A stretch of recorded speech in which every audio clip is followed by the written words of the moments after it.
Grunge Bible Music Community for episode 59. My name is Ethan Shalloway. I'm joined by the lovely Chris Salona, who is rocking a Bruins NHL hockey jersey today and a mustache for the people on YouTube. And the muzzy. And we're going to talk about all of that. But first and foremost, we have our daily check-in. So, Chris, how are you today, man? I have to say, well, first of all, it's good to be here with you in this space once again for the 59th time. But yeah, I'm doing pretty well. It's been a little while since I've had something to complain about like I normally do. I haven't had to rant for a while, but no news is good news, I guess. I have nothing to complain about. No news is good news. I'm in a good mood. I have a mustache. I'm not wearing a hat. I'm not wearing glasses. I feel kind of naked doing this podcast, but a little front bottoms reference there. You didn't realize. I didn't even know it. They've just infused themselves into my brain so much that I'm subconsciously referencing them. Yep. My outlook, it matters. I realize that it matters. No news is good news. Amen to that. I'm glad that you're in a good equilibrium for this episode. I'm actually really I'm in a good spot too. I was just gonna say, how's Ethan's world today? Yeah, it was a really nice weekend. We're recording this on a Tuesday. May 3rd. For those keeping score at home, this will come out on the 9th. The terrible Tuesdays are not so terrible. We can have a podcast. I mean, Tuesday, I think we've talked about it. It's just one of those, it's just a weird day. Like Monday, you have the feeling that you can get after it, but Tuesday's like, you still got the whole week ahead of you. Yeah, you're in it. Especially you're in the if flood. You don't take care of yourself Monday, then Tuesday faces you pretty early. But how's your sleep schedule, Chris? Oh, I've been the rest father lately. I've been enjoying the big rest. So I did a powerlifting competition over the weekend, and leading up to that, I really tried to prioritize getting my 7 to 8 hours of sleep, and it felt so good that even after the competition, I'm gonna try to keep riding that train and keep trying to get 7 or 8 hours. And I did that last night. I slept 10 to 5:30, and I feel good. That's awesome. Good rest is definitely underrated, underutilized, and something that is always on the to-do list for us. Yeah, and around these parts, there's a couple of things that energize us, and that's definitely, that's option number 1 in the handbook. So for the people that were following on YouTube, last week Chris had a beard, and we talked about his powerlifting endeavors on the weekend. He asked me, should I shave down or should I keep the beard?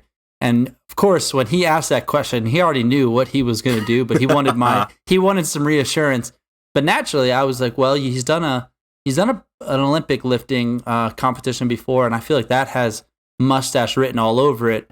So I was feeling the beard for this, and I told him beard, and obviously he ignored that because he was ready for the mustache, and we've done this a few times in the beginning of the pod where we rocked some mustaches. But Chris, what led you to the decision to ride with the mustache for this powerlifting comp, for your first ever comp? Yeah, first ever. And I have to say, before I get into this is certainly, I think, why everyone's tuning in. They want to know why. And so I originally went into it with the intention that I was going to grow a beard, and then I was growing the beard so I could cultivate a good mustache under the cover of darkness, because I don't grow great mustaches. It takes time, and sometimes it's just easier to grow the beard, and then boom, you've got a good mustache whenever you want. Totally agree. I hate beards, and last week at the beginning of the week I was going to shave, but I got cold feet. I wanted to keep the beard around for a little while, so I kept it until Saturday. My competition was on Sunday, and I was originally going to heed your advice, but then I checked with a couple of my other confidants. I heard it from a confidant, and I was instructed that the mustache would be a good move. And I just caught a moment Saturday afternoon where I looked at myself in the mirror. I was washing my hands, and I just decided at that point that I needed a mustache. So I got out the materials, and I did away with the month growth of beard on my face. I mean, it made sense. You wore a headband, correct? I did, yeah. So you had a headband, a mustache, and then you were wearing a singlet, so short shorts. Yep. And it definitely made sense. It made sense when I saw the video. I was like, oh yeah, of course. There were a lot of beards, a lot of individuals sporting beards at this event, but I had to get in the mix with the mustache, because mustaches can be a lost art at this point. I agree. So it definitely goes best with headwear. So a hat is always preferred, but the headband is also a really great place. Yeah, you need that. It kind of frames the whole mustache thing a little bit better than otherwise if you went in raw. So how did the powerlifting comp go? First ever. Were you happy? Yeah, I was pretty satisfied. So my training had been dog shit for the month prior to it, so my expectations were fairly low. But it was just one of those things that I had some really good friends of mine come to support, help coach me up, and from the minute I got in there was a lot of energy because it was a competition, and I enjoy those types of things. And I normally train alone, as I've mentioned before. So it was a combination of the energy, just the environment, my friends. And you just want to get after it for a little bit. So I hit my best back squat in about 7 months. So I squatted 540. Bench, I only did 303, but I had a really good attempt at 320, but the left arm just wouldn't come through. And then by the end of the day, I broke into my emergency caffeine supply. I ripped 300 milligrams of caffeine before the deadlifts in the form of a nice, like a Star Blast Bang. And that did the trick. I ended up pulling 606, which was an all-time PR, and I came in second. So that's amazing. Those are some really good numbers, especially for. Yeah, I was happy with it. Especially for I know you left some kilograms on the table for your weight, which is it doesn't matter when you're just doing it for yourself. So that's awesome. I mean, that's a really strong individual, and I like the choice of Bang for your energy drink. When it comes to performance-based energy drinks, I think Bang is probably the best. It just smacks you in the mouth sometimes, and that's what you need. You just need that shock of cold water. Yeah, I'm a huge Red Bull fan, but I feel like the Bang does perform really well with physical activity. So what I didn't tell you is before the squat and the bench, I was microdosing caffeine the whole day. So are you familiar with Celsius? So they have 100 milligrams of caffeine in there. So I had one before the squat, one before the bench, and that's what I did. I was like, if I'm going to use the big gun, it's got to be at the end. So I was kind of tired at that point. I brought it out, and it definitely worked out. So I mean, in addition to my morning coffee, I probably had like 600 milligrams of caffeine, which I think your average cup of coffee in the morning has like 60 milligrams. So I had like the equivalent of 10 cups of coffee on the day. But hey, it worked. It was a lot of fun. Really jacked you up. Really jacked me up, man. And I was pretty adamant before all of this that this would be my first and last powerlifting competition. After Sunday, I kind of got the bug. I kind of want to do another one. I know I left some weight out there on the table. I need to squat 600 before I retire from strength sports. My best is 585 right now. So so maybe one time you can just commit to gaining the extra weight to solidify and just that. Maximizing. And definitely the bench. I can. You are so close. So. I mean, I'm close. I've only trained it for 4 months, so if I put another 4-6 months in and maybe hit another comp in the fall, I think I'll be in good shape. 100%. I mean, good things take time, as we've talked about a lot, and they certainly do. But overall, there's nothing wrong with having some skin in the game there and pushing yourself. It's the biggest measuring stick, and I was really thankful for the support of 3 of my friends who came out, and my mom actually also attended, who is a top level patron. I was going to say, if we're talking about support, there is a list of people that it's that time of week again, and I would love to take some time to thank our top level patrons who make this podcast possible. So my mom's double dipping in the areas of support right now. She was at the powerlifting competition, and she's a top level patron. So we'll lead off to thank our top level patrons. That list starts with my mother, Carlene Salona.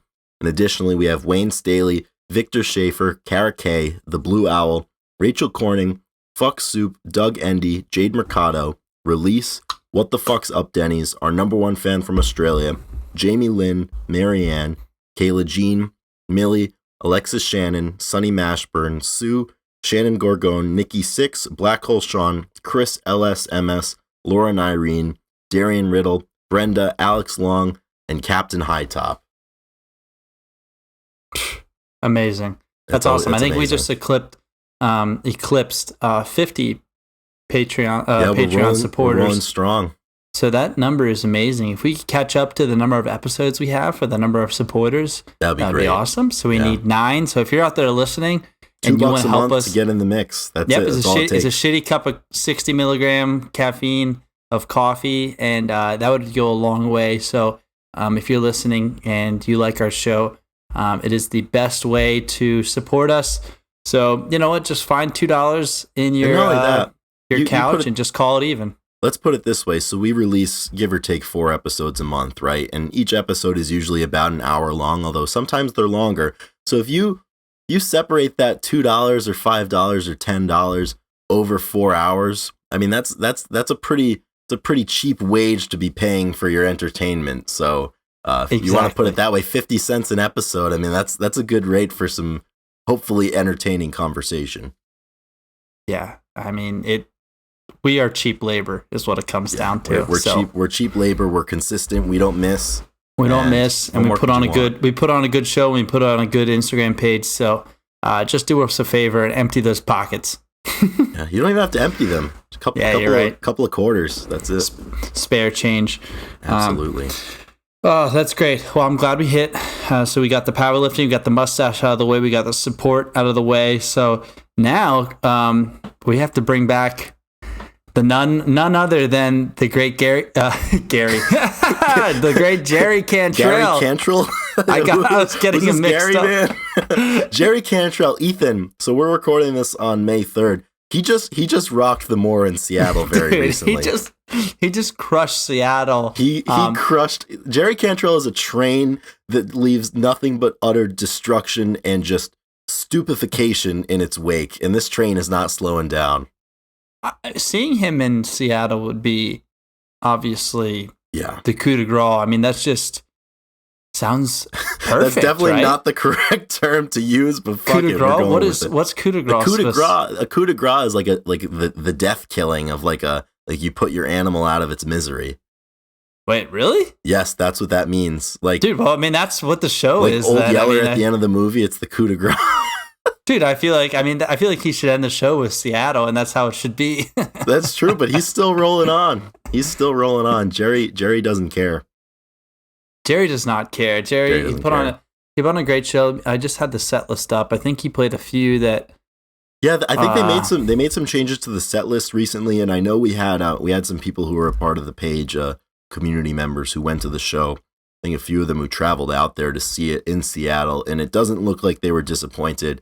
I really think after the hiccup of a couple of the individuals getting COVID, they're back and they're firing at all cylinders again. And it seems like the entire touring band is reaching a very, very synergistic level of performance that's super, super cool. So I'm stoked whenever I see anybody catching one of those shows. And there's still some more on the list that you got to go and see. So if Jerry's coming near you, I think you got to take the leap. You got to go.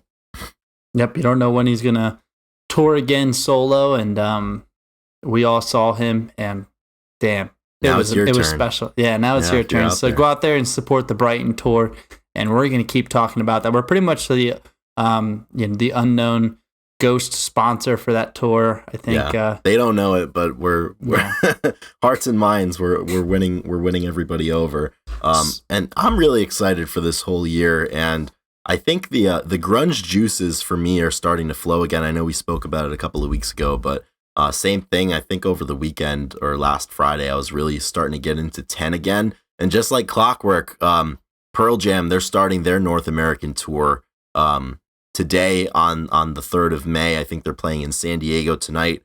Got a couple of people that reached out and said that they're going tonight. So really, really excited for people to be able to see Pearl Jam. It's been a while. Their last U.S. tour, their last full U.S. or North American tour was in 2018. So it's been a couple of years coming, but super, super excited about that. Yeah, and we were just talking earlier. Eddie Vedder is 57, correct? 57 years old. He's embarking on it's like a 5-month, 6-month tour, and they're just going to be rocking both U.S. and over in Europe and Canada. The lovely individuals in Canada, they're going to get their fill of the great PJ as well. And that's one thing I always forget about is having not done it, but I can only imagine the physical toll that touring and playing for 3 hours a night, even 10 nights in a month. But I think Pearl Jam, they might be doing a little bit more each month. But for a 57-year-old like Eddie, we've seen Eddie twice. We've seen Pearl Jam twice, rather. And the energy that they still bring after having played hundreds and hundreds, if not thousands of shows over the last 30 years, it's still really, really impressive. And it's something that I'm very grateful that Ethan, you and I were able to see them twice, back in first in 2016 and then second in 2018. And definitely we're still trying to make plans to get to a show this year. But it's another one of those things. I mean, their tickets are a lot harder to come by than other bands or other groups. But, if you can see them, if you haven't seen them before, I definitely think it's worth it for a lot of the reasons that we spoke about, with getting to see Jerry and you getting to see Modest Mouse. Is just kind of that culmination of the affinity for their music and the connection that you've developed over months or years or decades. And that's something that for me is really important, and which is why we definitely need to get to one of those shows this year. So we've seen 2, and there's potential for more. So what I want to ask you is, what do you look forward to the most when anticipating a Pearl Jam show? So think about your first one. What were you anticipating the most for that, and how did it change? And for your second show, and now what is like one thing that would keep you going back? Like, what do you look forward to?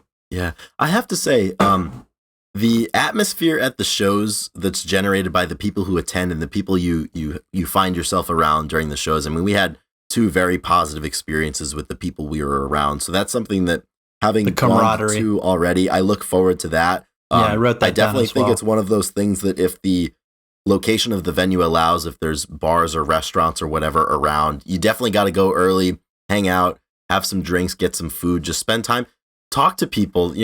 That's the cool thing about shows. You're all there for one purpose, and it's to share in that moment. And I think if you go early and you stay after, you can extend that camaraderie for pretty much the whole day. So that's something that I very, very much look forward to. The other thing I look forward to with Pearl Jam is that like 10 to 15 second period in between songs where you're anticipating and you're wondering what they're going to play next. Now there's some that are obviously a staple of their live performances. I think like they always play Alive, they always play Porch, but their catalog's super deep, so you never know what you're going to get.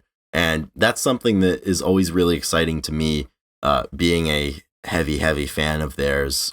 So I think having already seen them a few times, and already at the first show, the first song, I checked off the one song that I needed to hear Pearl Jam perform live in my lifetime, which was Release.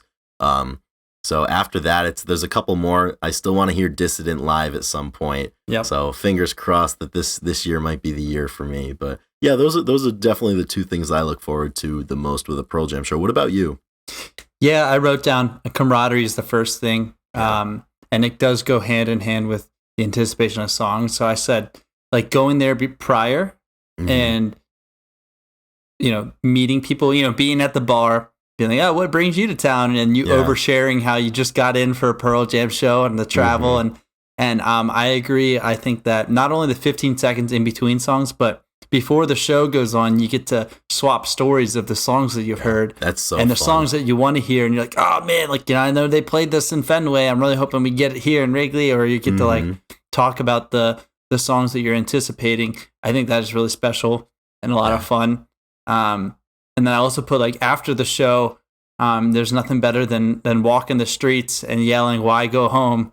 And going to the next bar and doing pretty much exactly that, just recapping and talking about the songs that they did play and then the songs that they didn't play.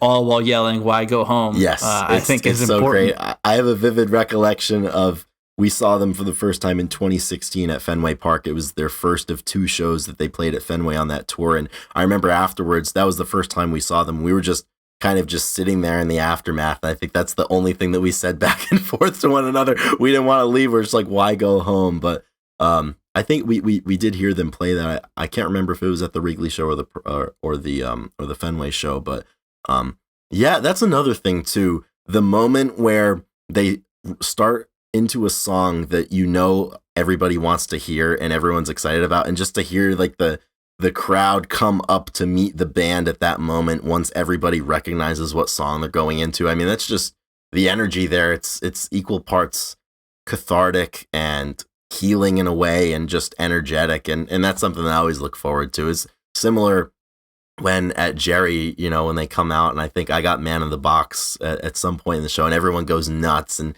same thing with Wood, obviously. When you start hearing the bass line at the beginning, it's just you can't beat music in a live setting, especially when it's coming from a band that you have such a long-standing connection to. So that's definitely another thing for me. Yeah, the anticipation for each song is always a blast. And I think another thing is you never know what part of the show is going to be really like breathtaking. Yeah. And I remember the first one, the performance they had of Black was just something I'll always remember. The lights went down, and I think Bronson was on the stage for that. Bronson Arroyo did make his way out onto the stage.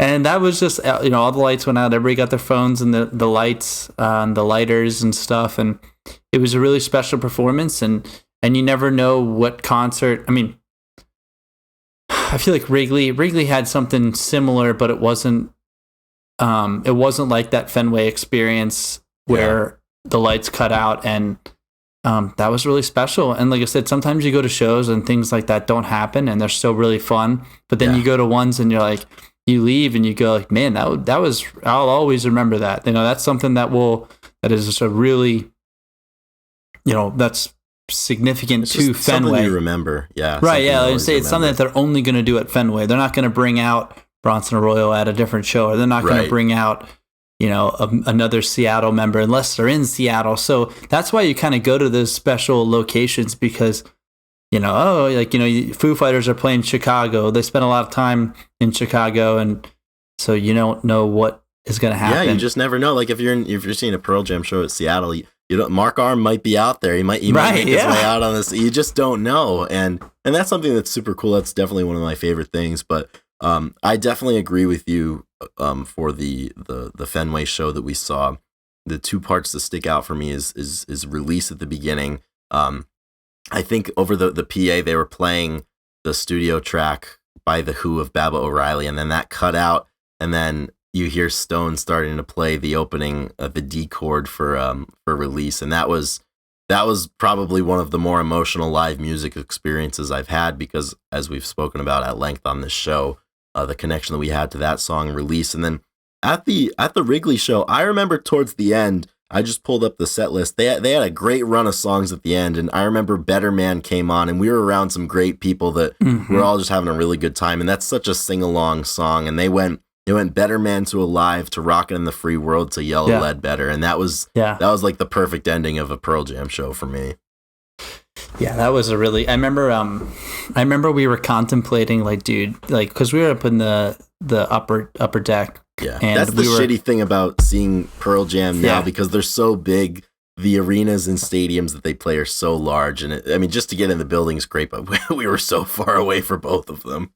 And we were like we were pretty set on trying to move up and get closer and maybe jump some barriers, but we didn't want to risk it getting kicked out because we had flown there and stuff. But it was I remember being like really close to, like, dude, I'm pretty sure we can get down there and going, but we stayed up, and then we met the brothers up there, and we got to sing with them, and that was a lot of fun. You always remember somebody from those shows that just stick out.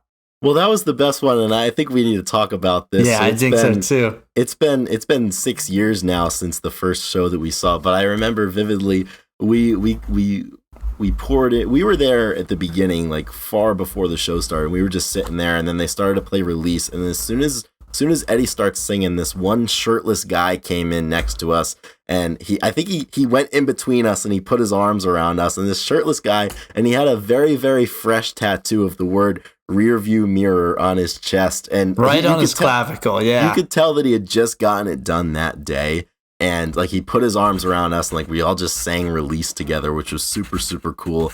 Never got his name. All we know, we speak of him now as rear view mirror, and he told us about all the shows that he had gone to over the years at Fenway and just around, and I think he said that he was a former police officer that quote unquote got fired for smoking too many cigarettes. So I have no idea what that means, but it was great. And then at one point he came back and he just produced beers for us, which was great. And it was just one of those things that I think it's unique to concerts and unique to environments where you're all there for one reason, that you just automatically become friends with people, and you you can share space in such a positive way just because you're there for that one reason. I mean, like, we probably never would have. I don't know if we would have been friends with him if we met him at another venue for something else or whatever. If we ever would have come in contact with these people, but that's what makes it special. I think every single show you go to, every Pearl Jam show, there's always one person or a group of people around you that you kind of remember. And we definitely got our two with Rearview Mirror, and then the guys who were in front of us at the Wrigley show. Mm-hmm. Yeah, those are the people that you just want to take and you just put them in your memory bank and you'll have it forever. And I hope that we're those type of people for somebody else. I think about that too. Like, I hope we go through and, you know, maybe not at a Pearl Jam show, but maybe at another show or another event where we do that for somebody else and we get to be their, you know, their token and their, you know, memento in a way that takes them back to that moment. And, because that stuff is cool and it is really special and it makes it memorable, which is the whole point, you know, to make good memories. Yeah, that's absolutely the greatest part. And one other memory I have about the Wrigley show, the morning of the show was the first time, Ethan, that we ever went live on the Instagram or introduced like who we were behind the page. And at that point, I mean, the page was exponentially smaller than it was now. I think we had like 30,000 followers. I don't even know if we had the Facebook page by that point, but I remember we went live that morning and we just started talking music. And I think that morning, and I guess that experience as a whole, really reinforced the power that the music has and how cool the community is that's kind of rallied around the pages that we have in this podcast. And, you know, just whenever we want, we can post something or we can go live and talk about these things that we're passionate about. I do remember that because you had got in that morning because your flight was delayed pretty much a full day. Right. And you got in and we went live from the Airbnb before we set out in the world. And yeah, that was a lot of fun. That was also the first time that we we were at probably 30,000 and we had to have a conversation like, what's next for Grunge Bible? And we actually went to a coffee shop and we took some notes, and that was before we had, phone line contact with Chris Cafaro, and we called him. I think that was the first time that we talked to him. It was the day after the Pearl Jam show. We chatted with him for the first time. Yes, it was the day after. And so we kind of got, some inspiration and the rubber to the road with somebody that had been around it. And I think that made that trip even more memorable because it was a timestamp of when we're like, okay, we can do this. We have some, this guy's really thinks that we have something, and he's always been a big supporter, and he was like, if you need anything. And so we got our mind racing with all that, and that was a lot of fun.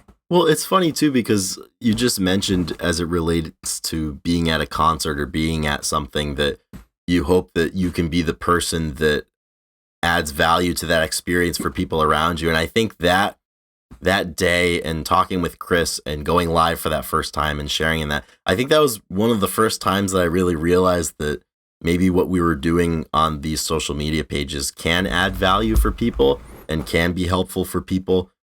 Just to have it reinforced by other people that we don't know that, hey, like, this is a cool thing that you guys are doing. Because at that point, I don't know that we had any expectations for what we were doing with the page or how we want to connect with people, or frankly, even if we wanted to continue doing it consistently moving forward. I think by that point we had just both graduated college a few months ago and our lives were changing and we were entering new phases. So inevitably, when you reach those points of change, some things get left behind. And I mean, I think that experience reinforced to me that the Grunge Bible was not going to be something that got left behind. And here we are, and it's still going, and hopefully it'll keep going for a while longer.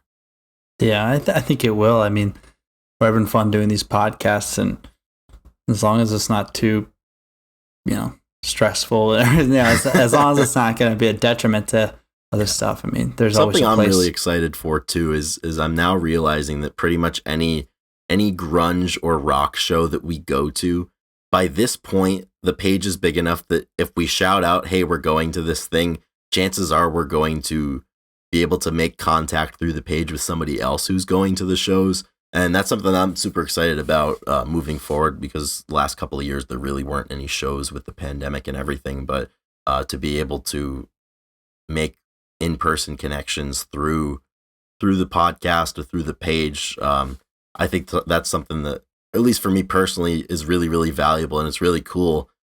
Because otherwise, without the music or without social media, like, we don't make those connections, we don't have those experiences, and ultimately we don't have those memories, and they're not enhanced in that way. So that's something that's super cool for me that I look forward to. Yeah. And who knows where it'll take us to next, as we like to say. We never know what grunge is going to give us next. It's been a vessel for some awesome things, and we look forward to whatever's next, you know? Absolutely. So with all of this concert talk, and specifically towards Pearl Jam, there's a couple of things that I'm thinking about. But, you know, we're always talking about the greatest parts of seeing shows and the things that are most memorable for the best reasons. But Ethan, are there any things that could happen at a live show, or things about the environment that could ruin it for you, like that could detract from the experience? Yeah, I've It depends on the band, depends on where I'm standing, sitting. Mm-hmm. There's a lot of factors that go into this. And I'm just thinking back to the Modest Mouse concert I was just at. I was up there pretty close. And actually, this is really, I have an interesting story regarding this. So I'll just tell. So I was up there, and it was a Sunday night, and it was a long weekend. So I just wanted to get up there. I got there a little early so I could get into the mix without having to try, you know, kind of solidify my spot, make some friends with people. So That's if I need to go to the bathroom, I'll just be like, hey, hold my spot. Yeah, you have some allies in the fight. I actually, right before, I was like, I need to go to the bathroom, and I like walked like 10 feet to the left, and then like the lights dimmed, and I was like frozen. I was like, I had a decision to make. And I was like, and they didn't come right on. So I was like, I think it was a fake. So I ran and I got back in time. But when I'm up there and I'm like, you know, when you get really close, you assume that everybody is there to watch and to be like pretty into it. And if you're not feeling that, you stand in the back. I've been to shows, and I know that. I was like, hey, this isn't my band. I'm going to stand by the bar. I'm going to stand back and just get a view on everything and kind of take it in. And I know where you kind of fall into place. Like the diehards you have to have that honest conversation with yourself before you go in. Because I don't want to take away a prime spot in a general admission if I'm not gonna, have that experience right that they would. So yeah, you got to be honest with yourself. Where do you fall in line? How close to the rail do you get? Are you on the rail, or are you at the back in the bar, or you're hanging by the merch table with the opener? And so something that bothers me for sure is when you're up there and the people around you are like, just have no idea who's going on, and maybe they're a little bit too drunk. And this is mainly when you're not drunk, like, because like if you're really drunk, I mean, that's when you're not able to evaluate that. Yeah. And so I remember, like, there's been a few times where people are just, they're not paying attention. They're really distracting because they're, just a little too drunk, but in a way that, they're drunk not because of an excitement. They're just drunk because they don't really like have anything invested with the band. Yeah. So they're just doing their own thing. And that's really selfish and can get on my nerves especially if I'm solo and if I'm not with some other people that I can kind of like debrief. If I have to hold all that in or something, like that stuff can get to me. But at the concert though, I was standing there and I had a few drinks before, but I didn't want to pay for any more drinks, and I was kind of just happy being up there. And I threw a dip in, right, a little snus, no, not necessarily dip, but I just wanted a little buzz, nothing serious, just something I could kind of cope, just kind of nurse for 5 songs, something like that. Right. And so I had finished my beer and I had a cup and I put some paper towel in it and I was just doing my thing. And this lady next to me was kind of drunk and she came up and she was pretty drunk. Maybe not, I don't know. But she looked over to me and she saw me. I'm just minding my own business. And she taps me. She's like, are you dipping? And I looked at her and I was like, yeah, I am. And she's like, why? She's like, why are you dipping? Blah, blah, blah. And I was like, hey, man, I said this to her. I was like, everybody has their vices. And I was like, this is what I'm doing. And she's like, blah, blah, blah. And I was like, why are you drinking? And she's like, blah, blah. So obviously she's like, yeah, well, we went back to our thing and talking, and like, 8 songs go by and she comes back and she taps me on the shoulder and she's like, hey, She's like, I'm really sorry I said that earlier. Like, I didn't mean to. Oh my goodness. I was like, no, you're fine. She's like, no, I shouldn't have said that. She's like, everybody has their vices. Something basically the same thing. She's like, no, it's all good. Like, I totally understand. Like, I shouldn't have said that. And I was like, hey, like, Wow. I totally get it. And it was kind of a cool one because at first I was pretty fired up, as you could. You're just trying to enjoy the show. Yeah, I was like, really? I mean, at that there's point. literally like, people are. You smell the ganja plant rolling around, and people are doing everything, and then there are far more obtrusive things that are happening. Yeah, I'm just standing there. I got my hat on, low profile, and I'm just a few spits here and there. But she felt the need to say it, but she came back and said she was sorry. So that was pretty cool. She atoned for her sins. Yeah, she atoned. So I guess a main thing is when you're in the mix and people are not on the same level, whether that be like. Because sometimes, I mean, even when if I'm the person who's being a little outgoing and stuff, and people aren't matching my level, I can be like, why aren't you as excited as I am? Yeah. But it's good to know that everybody has their own way to take in a show, and that's important. Yeah, definitely. Something that comes to mind for me that is exclusively by my own hand that I can never seem to get right is totally when it's a show where it's general admission and you find a spot up at the front, but you find halfway through the show that you need to go and use the bathroom, and you're faced with that decision. It's like, oh, do I leave and then miss some of the show, or come back? And there've been a couple of times where I've just been a little too hydrated at that point. I need to go. I need to get out of there, and I decide not to because I don't want to miss some of the show, and it definitely impacts my enjoyment levels of the show. But that's a me thing, I guess. But I definitely agree with you in terms of the hierarchy of place in a general admission crowd for what you're there for and how interested you're going to be. I try to be respectful of that as well, in the sense that I'd like to be upfront for something that's super important to me. And then if someone's really, really energetic, I'll let them go in front of me or whatever. If I'm not digging it, or if I've seen a band a few times before, or if I'm just going just for the hell of it.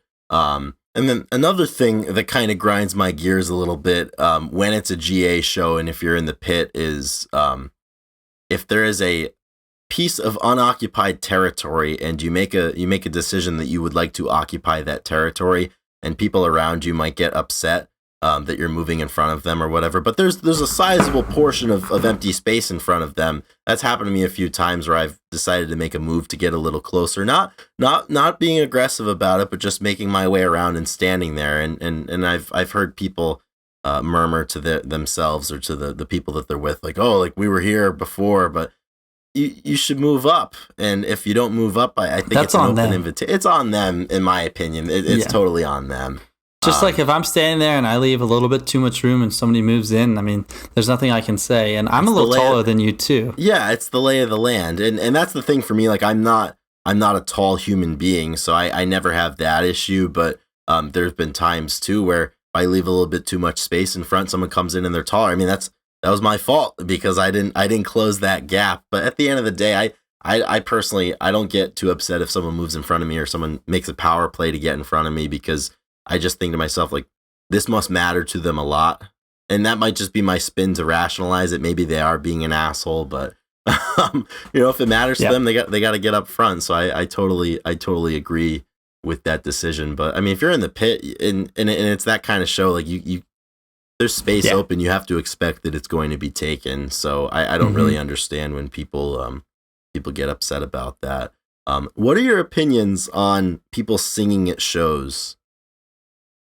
I mean, there's been a few times where, like, of course, I would love to just hear the voice of whoever's singing, but I think that it's totally expected, and I endorse it. I mean, if you know the lyrics, I'm terrible with lyrics, so I feel always left out. But no, I think it's very appropriate. Yeah, I would agree. I think it definitely depends on the song, and it depends on the venue too. Like if Pearl Jam's playing Wrigley Field, for example, and there's 35,000 people there, inevitably someone's going to be singing, and it's no problem. And I don't really have a problem with it either, because I think it's just a way that people connect to it, and you can't go to a show, I think, and not expect people to sing along with things. There was a really funny Funny story. When we went to the Wrigley show, I went live on Grunge Bible from the crowd at some point, and I can't remember if I was singing or if people around me were singing. But I was live for like 3 minutes, and somebody commented on the live, and they're like, "Please shut up. I'm trying to hear the show." I'm like, "Motherfucker, I'm not here for you. Like, you're lucky that I went live so you could see some of this." You had a chance to buy a ticket and you didn't do it. So that's on you. You know, so I definitely, I mean, if you want to sing, go ahead and, I mean, that's, you're at a concert of music. I've seen that I've seen that a lot at shows where people are up by the rails and they're FaceTiming somebody so they can be there. Yeah. That's pretty interesting. That's pretty cool. I mean, whatever. I don't mind it. Yeah.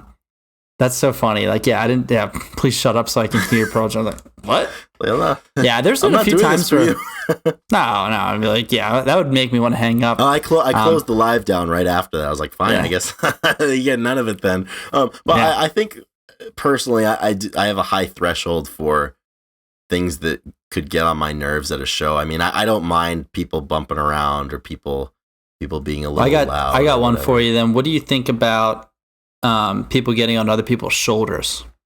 You know, if the person whose shoulders you were on gave you their full permission to be on their shoulders, I don't have a problem with it. Chances are... How does that not happen? Well, that's what I'm saying. Crazier things have happened. Get off my shoulders! Get off! No, I'm not doing it. It's one of those things. If someone's on there, if someone's on someone's shoulders, there's two things. Number one, security most of the time will try to get you down. They don't like that anymore. I hate that. And number two, if security's not going to let you down, they're not going to be up there for long. I mean, it's not going to be like, they're not going to be up there for the whole 90-minute set of Jerry Cantrell, for example. So I have no problem with it. I don't have a problem with that. If people are crowd surfing in a show, I don't have a problem with that. I think it's sick. I think it's awesome. It is. It is sick. Yeah. The only thing that could get in my nerves is if it is a show where it doesn't make sense to mosh at, and people attempt to mosh at it, and like you're at the front trying to watch the show, and you're getting bumped into by like 3 people that are trying to start a mosh pit. That's never really been my thing. It's very distracting. Yeah. And that happened. I don't remember which show. It might have been Jerry.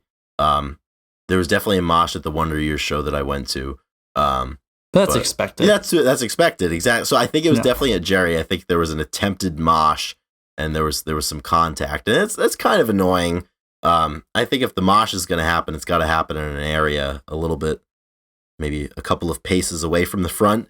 But I don't know. Yeah, those people on the rail don't give up their spot for a mosh. No, they know exactly. not to get involved. And that's the thing. Like if people are moshing behind me, I'm getting bumped into. I mean, you just have to lower your center of gravity and hold on, because you're there for hunker down against the storm. Yeah, exactly. So I don't know. There's really not a whole lot that could aggravate me. It would have to be like a continual placing of straws on a camel's back. Like if somebody was spilling their drink on me for the entire night, that would get annoying. Or if certain egregious things would happen more than once, like if the same person was bumping into you 4, 5, 6, 7 times in a short period, then it's like, all right, we gotta clean it up a little bit. But I mean, incidental stuff, or just somebody just having a good time. It's a rock show. You know what's going on. Yeah. I totally agree. So there's really I'm a big proponent of people on shoulders. Like I'm the guy. So, one is sometimes I've gotten in front of people, and like I said, I'm 6'3". Yeah. So people are like, "Come on!" Like she's so short, and like the person behind me, and I'm like, "Look," I was like, "I'm sorry." I was like, "I don't know what to say." I was like, "I'm tall," and like I was like, "I can't help it." And so sometimes I get annoyed when people are just like, they're mad that I don't know, like, get on someone's shoulders then. So that's what I was thinking. Like when I have somebody that's smaller and they have a different vantage point, I almost like one time every show, I always like kind of drop down to if I'm with somebody that's small, I always drop them and I say, "This is what you're seeing." You know what I mean? But then I'll always like, I'll put anybody on my shoulders that, and I pretty much can pretty much can shoulder most people. I've shouldered my brother who's like 240, 250 at shows before, and it's pretty ridiculous, but it's such a great vantage point. You don't get to see people, even if you you're don't just up there for a second. It's usually it's a minute, half a song maybe, depending on who's above you, but like that experience is so much fun. It's like crowd surfing, but you don't have to regain your spot and have to find out how to get back. Oh, my favorite. I've crowd surfed a few times, and again, like I'm a bigger human, so it's usually when my brother is there that I can trust, and he'll kind of carry me with the crowd to wherever we need to go. But it's so funny because sometimes you're stuck in the middle and you have to go to the bathroom, and the only way to get out of the pit is to crowd surf, and then you just so I'll crowd surf at the front, and then you go to the bathroom, and then you come back to where you are, and it's like the best way to get out of a crowd. So I'm a big proponent for getting on the shoulders. I think that it's unique, and I hate when security tells me to get down, because you're right. Like I'm not going to hold her for 45 minutes. Like just let us have this 2 minutes or a minute, and then I'll we'll be back to ground level and it's all good. Yeah. So yeah, I like that. I think that's fun. I would totally agree. I think for me, my barometer is like, as long as it's not a safety thing, which I think a lot of times why they don't allow it is they think that, shoulder sitting or crowd surfing or whatever could be a safety thing, which I totally understand. But I think as general etiquette, I mean, you could do whatever you want, so as long as it's not going to endanger somebody, because like you said, the height difference, I mean, that's all chance where you end up in the crowd. I mean, it's not there's no if you're 6'2" or taller, please stay to the right, and then if you're short like me, you get a ticket up front. I mean, it's just luck of the draw. Yep, general admission, all costs the same. That's why they call it general admission. Absolutely. Yeah. And you can move. You can go if you can go wherever you want. So yeah, it's like I said, it's all reading the crowd, reading the environment, and where you fit into the show and what is acceptable. Because I mean, it would be pretty ridiculous if I put you on my shoulders up in Fenway in the second deck. Yeah, that would be a little out of place. You try to crowd surf down the grandstand at Fenway Park. No, you just got to read the room, I think. Yeah. If you can one more music story or one more person that I remember from a show, and then we can move on to Song of the Week. Absolutely. I was at the Jerry show, and I sat down. It was like church pews, and I was kind of fit in an interesting spot. And the guy next to me, we got there, and it was weird. He was a bigger dude, and he was just standing there minding his own business. And somebody came by, and they were using a phone with a flashlight on to see the seat numbers and stuff. Yeah. And, he was like, pulling one of these, was like, whoa, too bright. And like, he was like pointing at the ground. It was really strange. And we got like 1 or 2 songs in, and he's like right next to me, 1 or 2 songs in, and he was really jacked up, and he like looked at his phone, saw something, and then like, scrambled to grab his stuff, like, and just bolted out to the right and just disappeared. Oh, geez. Not like super fast, like not like, not an emergency, but it was just like, I thought he was just going to the bathroom, but he never showed back. So he saw like 1 or 2 songs and he disappeared. Well, I hope everything's okay with whatever caused that individual to leave the show. That really stinks. I mean, there's never a good time for something bad to happen, but I feel like a Jerry Cantrell show is not a good time. Certainly not. That's unique. Just pieced out in the middle of a show, but I guess that happens. It's not a strong ROI. You buy those tickets, that's it. Yeah. So I think that's kind of wraps it up for concert talk. I know we talk about this quite a lot. We love talking. I think it's just the season of life where we've been seeing a lot of shows. Yeah. It's on our minds. Yeah, I got a couple on deck next week, and this is they're definitely not crowd surfing, moshing concerts, but they're concerts nonetheless, and I'm really excited about them. Who do you have? Who are you going to see? So, actually, the day this podcast is being released, I have John Mayer up in... Oh, the reschedule? Yeah, the reschedule of John Mayer. So I'm going to go up and see John on Monday the 9th, and then that Friday, 5 days later, I'm seeing Tomberlin also up in Boston. So I'm really excited about those two. So she just released a new album last Friday, and it's awesome. Really good. I think it's I don't know who needs to hear this, I think is the name of the album. Super good. So she just wrapped up her European tour, and I think the Boston show might be one of the first shows she's playing. Makes sense. In the sense. States, so I'm excited. I would love to get her on the podcast. She's great. She's super good. Absolutely. So without further ado, I think we go ahead, hit up song of the week, and then we'll send it off for until next time. So absolutely, let's do song of the week. Do you have one that you are burning to share? I do actually. This one was a little bit easier of a decision as opposed to last week. So last week, up until the moment of truth, I had a few that were in the running. But before I unveil my selection, I would just like to thank our producer Drew McFadden and thank everybody who's still listening at this point. We appreciate your continued support throughout this endeavor. Next week will mark 60 episodes, and that seems pretty cool. It seems a little cooler than 59. But my song of the week, Ethan, we've gone back and forth about this band and about a song off of this album, and but it's not that song that I've selected. But my song of the week is coming from the 1996 banger of an album, Fantastic Planet by Failure. And my song of the week is Saturday Savior by Failure from that album. And notably, that is the album that Stuck on You is from. And I don't know, this band, like the riffs that they have on this album and just the way they open their songs with just these kind of like slow, heavy, like dirgy guitar. Right. They just play like one string at a time, but it just sounds so heavy and so awesome. I've been listening the last couple of days to that record, and Saturday Savior is one that has spoken to me in a way that I feel the desire to share it with all of you. So that's my song of the week. That's a good one. That album is really awesome. I've thrown that on a few times since we've gotten into them. Yeah, it's good stuff. Yeah, my Failure renaissance, actually, it was spawned by a conversation I had with one of our top level patrons, Rachel Corning. They've been into Failure a little bit, so I decided to hop back into the pool, and I've not been disappointed. I think that record it's one that I don't think I've given enough attention to in the past, so I'm working overtime to pay its proper due this week. Love that. Love it. That's great. My song of the week is a little different vein. It's actually, I've sent it to you. Just dropped my phone. I sent it to you last week.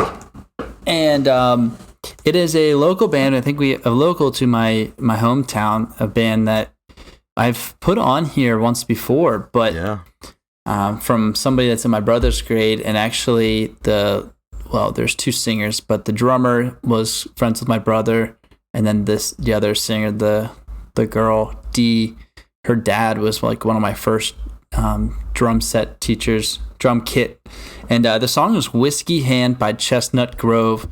And it's off their 2017 album. And it's a really, really unique kind of, not bluesy, but it's like a whiskey hand. I don't know. It has that, you can hear it in your head when you it's kind of like that folky blues kind of, I don't know. Yeah. Acoustic. I don't know. It has a lot to it, and it's good, like 5 or 6 minute song, I think. So, Whiskey Hand, and it's really good. It kind of drops down to really slow kind of, I'm blanking. I'm trying to compare it to, what's that dude's name? Tennessee Whiskey. Who is that? Chris Stapleton? It has like a Chris Stapleton like folky mix to it. Okay. Yeah, that's how, but it's like way better than like Chris I was going to say, because you were not a fan of country music. You're an outspoken enemy of country music, so to name drop Chris Stapleton, that's a big But it step. just, exactly. It has like that, like whatever sound whiskey has for music, that's exactly how it sounds. If whiskey was a genre, it fits in that genre. Like that. So that's a good. That's what I'm trying to say. That's what I'm trying to say. So it was pretty sweet. I've listened to it a few times. I was like, damn, these guys are. I was like, this song I missed it the first time around. So we're hoping. I want to get them on the podcast sometime just for fun. I think they'd be really fun to talk to. Totally. So that's my entry for song of the week. That's great. So we've got two good songs to add to the ever growing list from from different neighborhoods, but they meet here on the Brunch Bible Song of the Week segment. So I think that'll just about do it for episode number 59. Thanks everybody for spending the last little bit of time with us. We appreciate your time and we're grateful for your support and your attention.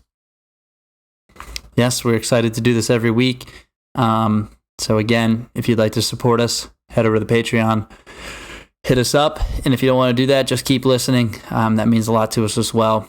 And that's all we have. So we'll have a great week, and we will see you next time, next week, the same exact time, for another episode of the podcast. Take care, everybody. All right, rock and roll.